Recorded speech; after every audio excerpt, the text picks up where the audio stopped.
The Legacy Room has, again, that reflection of Plain and Fancy, who we are, and also John. John loved walnut. It was probably where I was introduced to walnut being such a beautiful species.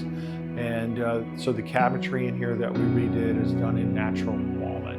And the filigree work here goes back to the 90s when that fretwork was in place. That was our Weatherburn line. It was very special, it was very custom, and it's something that we made in-house by hand, so it's near and dear to our heart.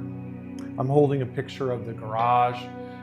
It's a picture of Richland, 7 West Main Street, where John started the business in a 2-car garage and built it to what we have today with hundreds of employees making ultra custom cabinetry. What a vision.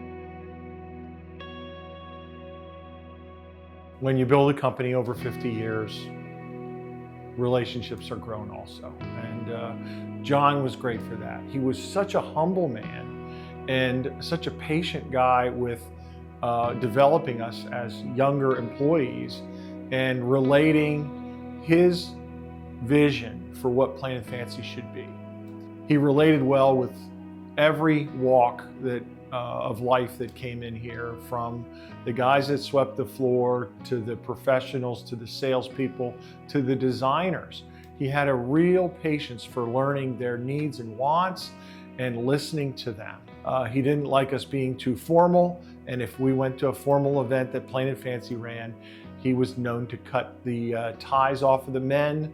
And in this event, they made a little headdress for him, and the party continued. Plain and Fancy has so many stories, and many of them forgotten, but this room will help evoke some of those stories, especially from us old timers. Here's a 1960s, early 70s piece of literature. You can tell the logo has changed over the years. Again, one of our many stories that came from the old original scroll. At one time they questioned, was Plain and Fancy a good name for a cabinet company?